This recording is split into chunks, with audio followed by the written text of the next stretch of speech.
this God's work. What we need? Prayer, prayer, prayer.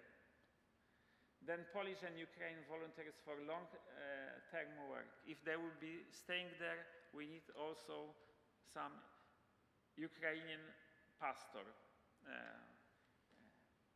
And this is our city of Olsztyn. Okay?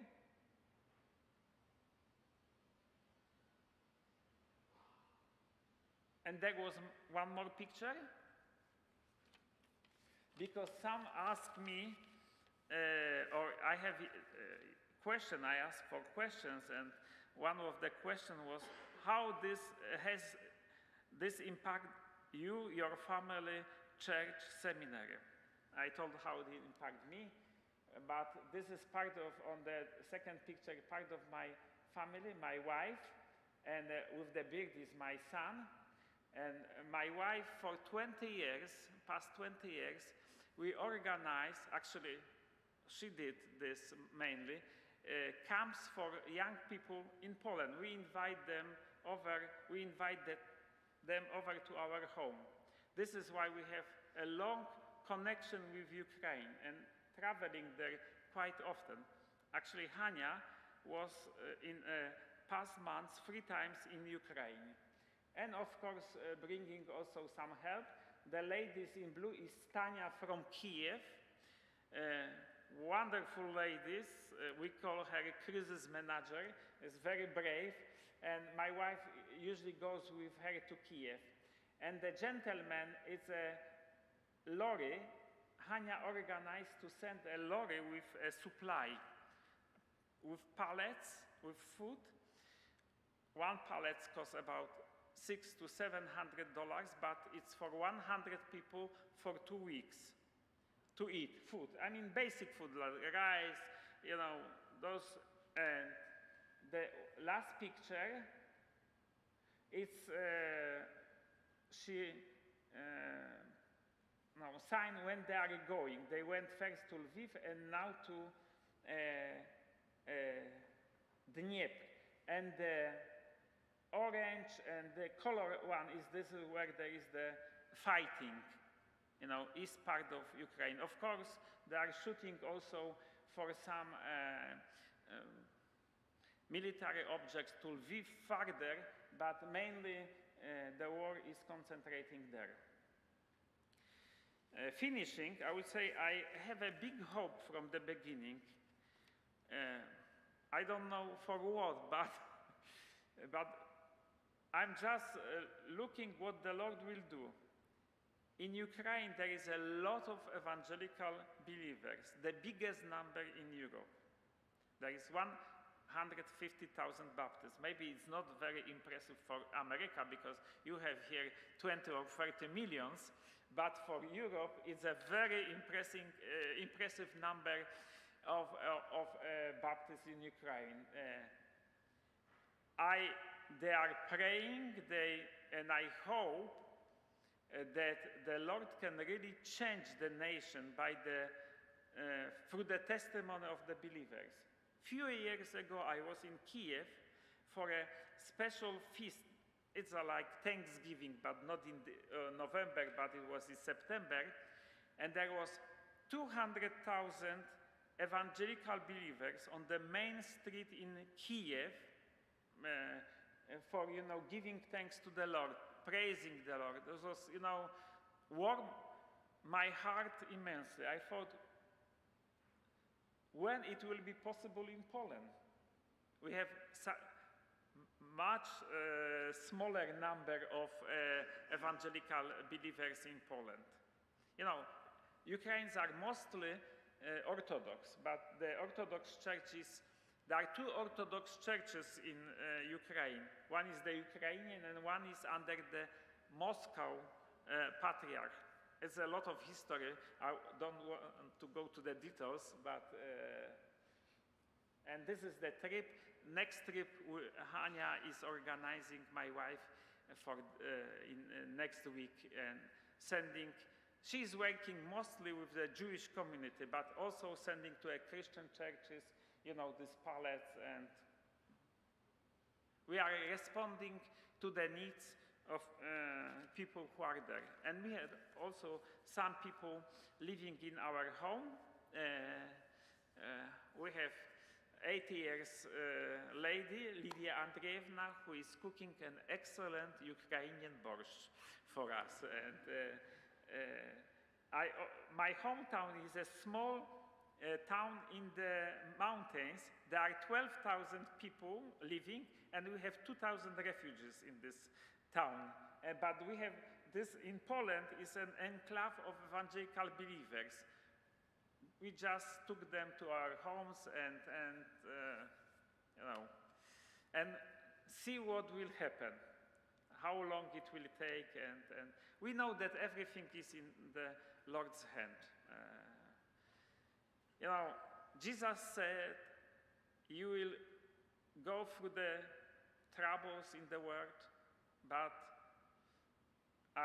what is the English translation? I win the world, or I am the peace of the world." In the world you will have troubles, but I give you my peace, that where I am, there you may also be. Exactly, and I really experienced this, not only this, but during our martial law in 80s in Poland during the communist time, that, freedom in the Lord gives you what the world could not give you.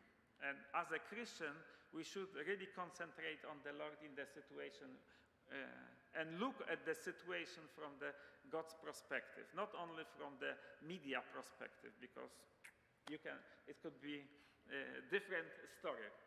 Thank you so much. If you have any question, I will be happy to answer if I know the answer. So are there any questions that you might have? If you do, just raise your hand, and what we'll try to do is make sure that you get a microphone, or that we repeat it for everybody to be able to hear. Microphone number 1. I see a thumbs up.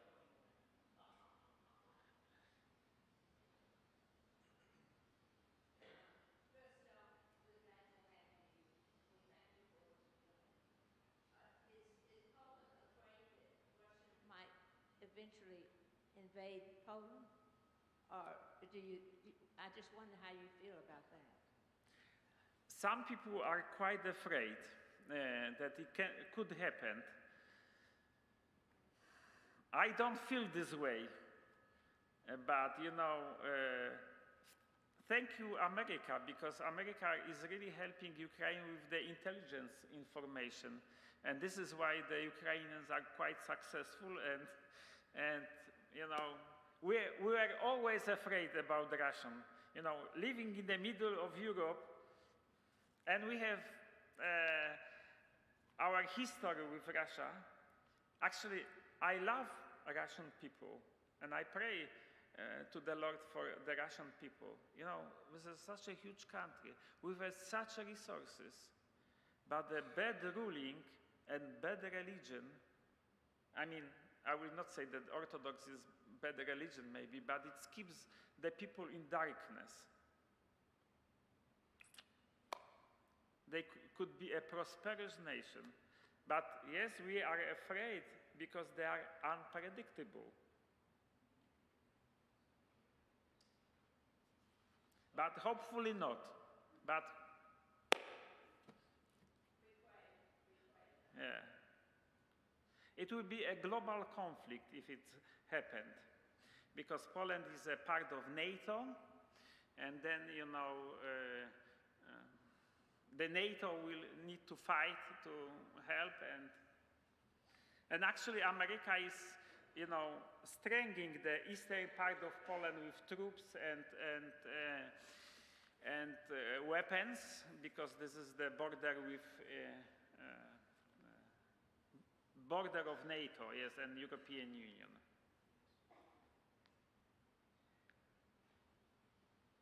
Other questions that you might have? So, Gustaw, when you were presenting just a few minutes ago, you had mentioned that there were still 2 million Ukrainian refugees, and about 3 million had come across the border. Are there folks moving back to Ukraine now at this point? Yes, some 500,000 moved back to Ukraine, and some are going farther, like to Germany, Switzerland, Norway, Canada. One family who was in our church today is flying to Canada, United States. This is when they can find yes, but 500,000 are going back because, you know, maybe they went without despair, but now they are see that there is a quite peaceful and the families are there, the husbands, only the wife and children can go and are there, and they are moving back.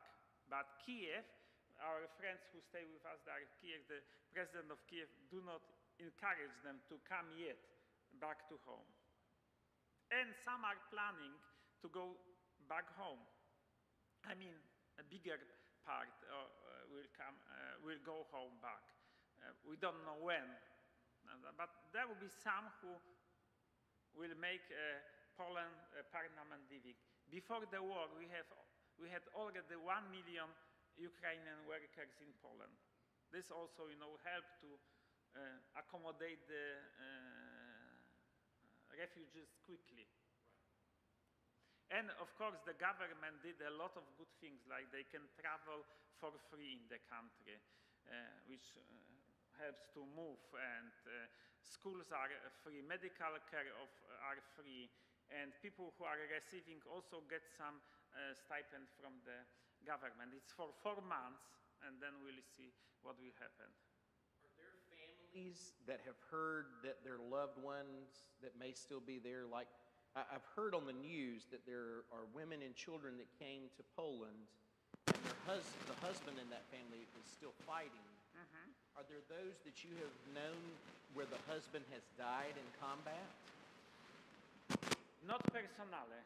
My friends which I know from Ukraine, who are staying in Ukraine, and their wives in Poland, they are okay. But there is a lot of people who are dying, especially we had also in our camps from the eastern part, like Kharkov, but we don't have a lot of contacts with them now because of the war. Yes, but that's terrible. The terrible thing is that the Putin is also taking the people, what the Russian always did in the past, to Siberia, and children in thousands, and this will be terrible, because my father was fighting during the Second War, and he was in Russia. He was telling me different stories, and we all are afraid about the war, because I don't want to speak about them bad, and I won't, but you know, the boys are not prepared for the war. They just, you know, this is what we hear in the news, you know. Other questions that you might have? So, I see a hand in the back, Lynn. As the Robert's moving that way, if you have been to Poland on a mission trip, raise your hand. Let's see who's been. I know there's a couple that have been here. See some folks all across the room here. So those are those folks that have been and are remembering well. I'm sure some of those beautiful pictures y'all got to experience that. Is borscht Polish or is it more Ukrainian? Actually, we do cook in Poland, but it's a whole big difference between the Ukrainian and Polish borscht. So what's the biggest difference between Ukrainian and Polish borscht? The Ukrainian is better. Ms. Lynn. So I had a couple of questions. I was interested in how you deal with the language issues, all these refugees, Ukrainian refugees coming in, and you said you had to make accommodations in your services. You know, that's my first question. I can communicate in Russian language with them, and I do this. I always excuse that I do not speak Ukrainian. It's a different language. You know, when we have the service, I ask young boy to read the passage. When I was preaching, I was usually taking a bigger passages from the Bible, and he was reading this in Ukraine. And the older generation in our congregation who learn Russian in the schools, they said, well, it's such a different language, you know, that it's very similar. Some words are the same in Polish and Ukrainian language. And if you learn some languages, it's easier. But I communicate in Russian, and if someone is speaking in the church, I ask him to do in Russian language, though I know that it's not maybe polite for them, but I say I will not learn over the night Ukrainian. I know the Russian, and I know that everyone can speak, maybe not the young generation Russian, but the older generation speaks Russian.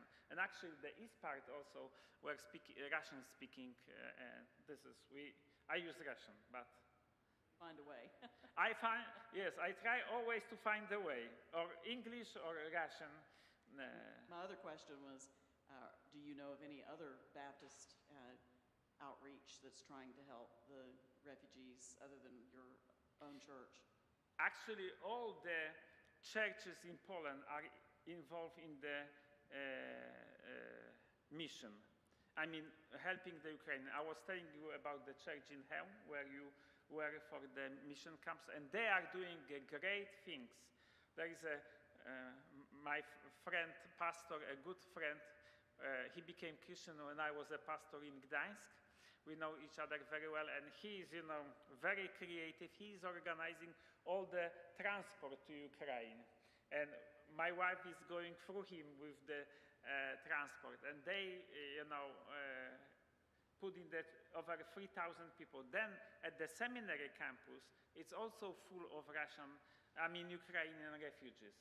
And, some stay 3 days, go farther, some stay longer. And actually, the Baptist Union asked all churches to help, and everywhere where there were space, we are receiving, not necessarily Baptists, but I asked the church to also think about the Baptist brothers and sisters. Steve Kibbe has a question over here. As the microphone is traveling in that direction, when we are talking about the conflict and what's going on, one of the other things that I had that was a question that somebody asked me that could not be here tonight is, how much of what we see on Western news is what is actually happening in Poland and Ukraine? Now, obviously, that's a very sensitive question, but the person I was talking with was very concerned that they didn't get the whole picture. If you would like to learn more, there is an excellent journalist, Ann Applebaum. Applebaum? Yes, she's a wife of our former Secretary of Foreign Affairs, but she won Pulitzer, and she wrote a good book on Ukraine, on the famine in 20s. And she's an American, but she writes for Atlantic, some newspaper. But if you Google, you will find her. I like to listen to her because she has a very, tactful and resourceful and well-thought view of the situation. And she is well informed. Ann Applebaum. Anna Applebaum. Ann Applebaum is the name that he was mentioning, if you want to get a very good view of what's going on. Because media always, tries to do, for the media, to color up a little bit stuff. I watch a lot of Ukrainian media because Lydia Andreevna, who stays in our home, she likes to watch TV. And I usually put the TV for her that she can look at the Ukraine news, and sometimes I listen the news with her. And I was really impressed. There was a day when there was all the time prayer for the Ukraine and the TV. How does having 2 million additional refugees or having that many people come into Poland, how has that affected the economy? Are there lots of jobs for them to do? Are they relying on the government's assistance? I know that you're trying to provide housing and things for them, but how is that affecting the economy and the day-to-day things in Poland? It's difficult to tell after 2 months. But I think they will very quickly be involved in work because there is not a big barrier, a similar way of thinking, and quite a few people also in Ukraine know Polish language. I mean, at least can communicate well, and they will take the jobs, especially if the Poles will be lazy to take the jobs, and then they will be sorry. Actually, we have a little bit of, I mean, actually high inflation, and the government wants to blame Putin for the inflation and the war, but the government was not doing maybe the right things before the war. I am happy that, you know, I am at the airport, I hear Polish and Ukrainian. I am at the station, I hear Polish and Ukrainian. Till now, we are only one nation country, 97% in Poland, Poles. Very, you know, but now, you know, accommodating other, it will maybe enlarge our thinking. But very, as I said, up to 80% are involved in helping the Ukrainian people, which is a good, but some, this is what I talk in the church. A little bit, I said, well, we need to not be too enthusiastic because we need to think maybe for 1 or 2 years, not only for 2-3 weeks what we can do. And who will do this in 5-10 months? And we'll see how it will work. Because some people took people to their homes, and we mostly live in apartments. We don't have a large homes in the cities. And this will create some problems when your toothbrush is not on the place where it should be, the toothpaste is not, you know. So I think Becky Magnanti has a question over on this side. We're making sure Robert gets in all of his steps today. Appreciated that.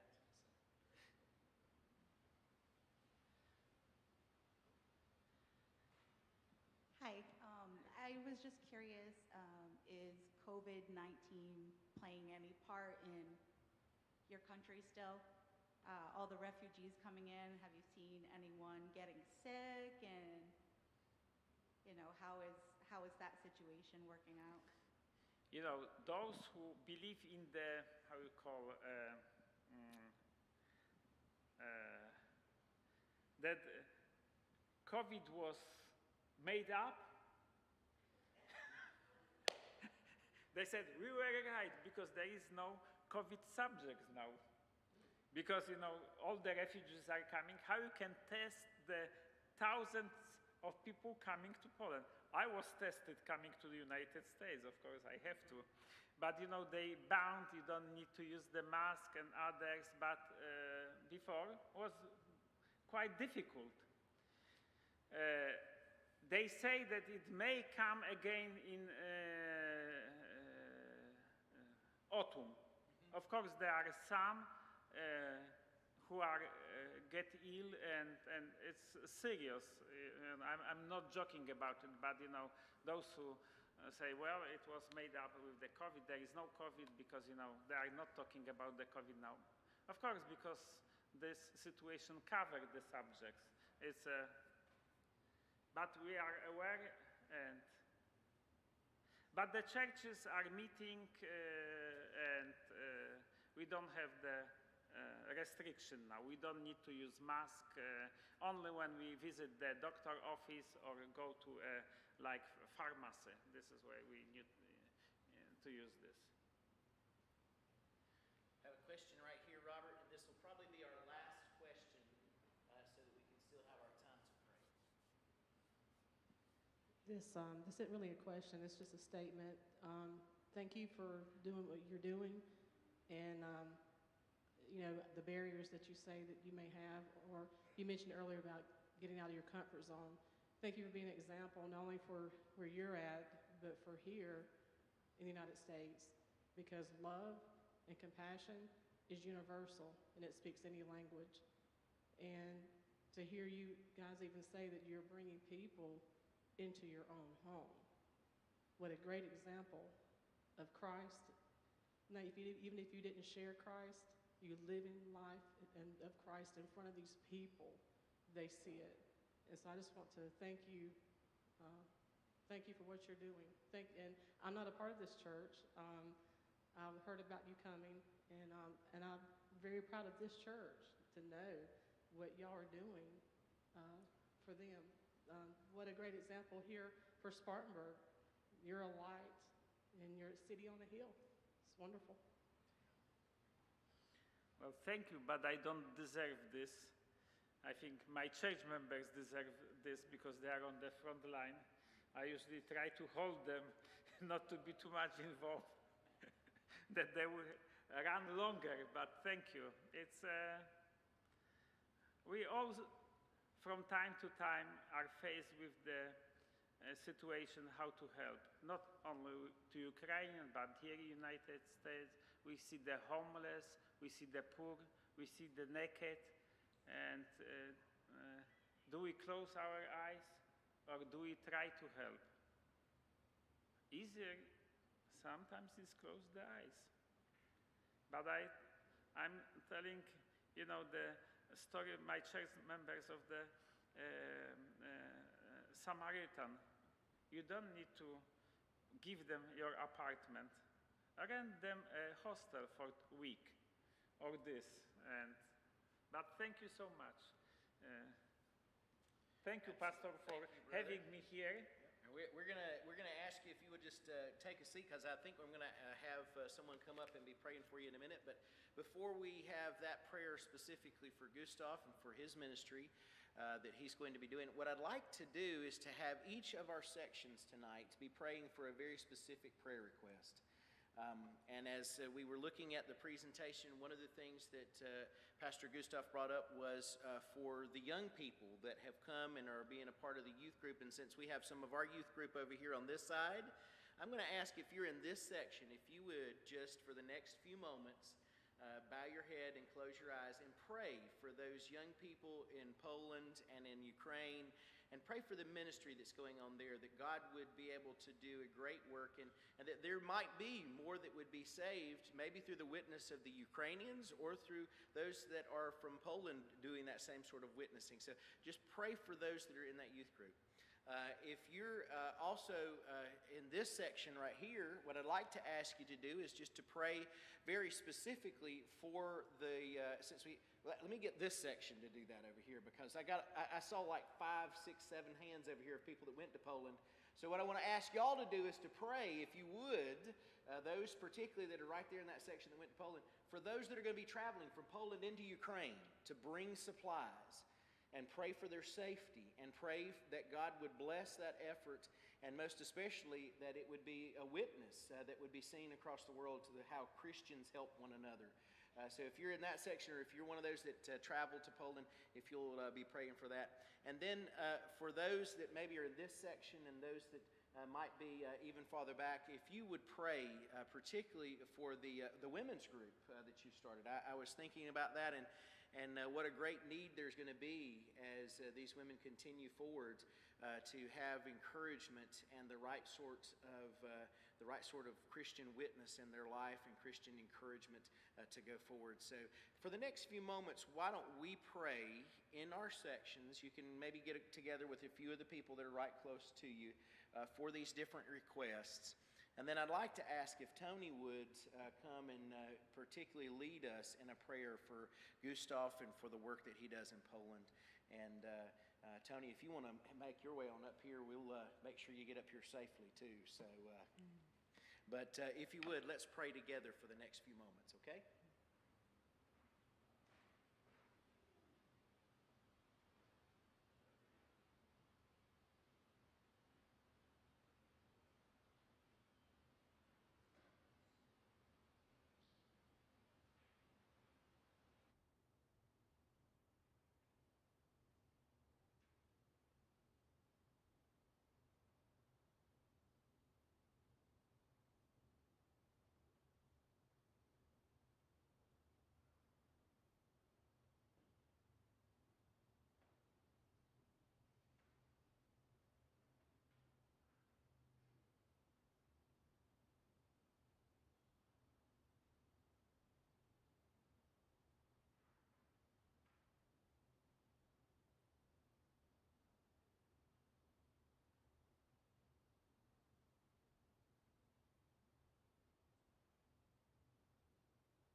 we know that you hear us because we're your children. And Father, we don't have a clue, most of us don't, about what it means to be living next door to a war-torn country and see and hear all the agony that is going on, but you know every story. We thank you for your compassion. We thank you for the compassion of those who are reaching out to those who are in need and ministering to them in so many ways, with physical food and also with spiritual food. We just pray that you'll watch over all who are going in and out of Ukraine. And Father, keep your canopy over them. Protect them. Lead them and guide them. We pray for Putin. We ask you to touch his heart. He claims to be a Russian Orthodox. Well, we thank you that that's an open door for you and the Holy Spirit to touch his heart and take the egotism away from him and realize he's a human. One day he's going to die, and he'll be accountable to you. But Father, bless Pastor Gustaw, his family, his church, and the many other churches, regardless of what, as long as they represent you and Jesus Christ. Anoint them with your protection and anoint them with your mission that you have for them as they minister. And maybe it a lesson to us how we too can help those who need to be ministered to. Right here in our own backyard. Help us not to turn a blind eye. But Father, it takes our hearts being pricked and our eyes open to those opportunities. So bless Gustav as he continues to go through the United States and then return back home. Be with his dear family as he is away, and watch over them. Bless our church. Give us, Father, the vision, your vision of what you would have us to do in all things, because we're your children and we love you and we thank you. In Christ's name we ask it. Amen. God